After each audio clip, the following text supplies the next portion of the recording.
আসসালামু আলাইকুম এভরিওয়ান, কেমন আছেন? আশা করি সকলেই ভালো আছেন। তো আপনার মাঝে চলে আসলাম আরও নতুন একটি ভিডিও নিয়ে। তো আজকের ভিডিওতে আপনাকে দেখাবো আপনার মোবাইলের কালার চেঞ্জ হয়ে গেছে, এই সমস্যাটা কীভাবে আপনি সমাধান করবেন।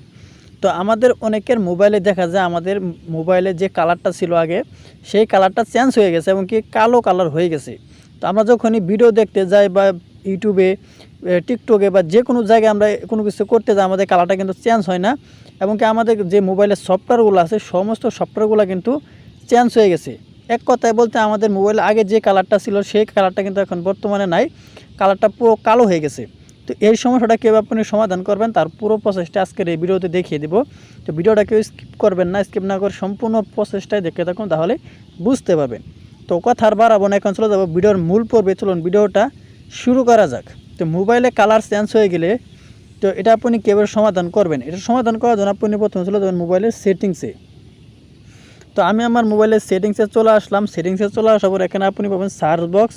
তো এখানে আপনি সার্চ করে দিবেন কালার ইনভার্সন। তো আমি এখানে লিখে দিয়েছি কালার COL।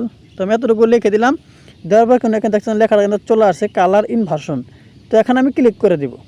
তো এখানে আপনি ক্লিক করে দিবেন। ক্লিক করার পর একটু নিচের দিকে স্ক্রল ডাউন করবেন।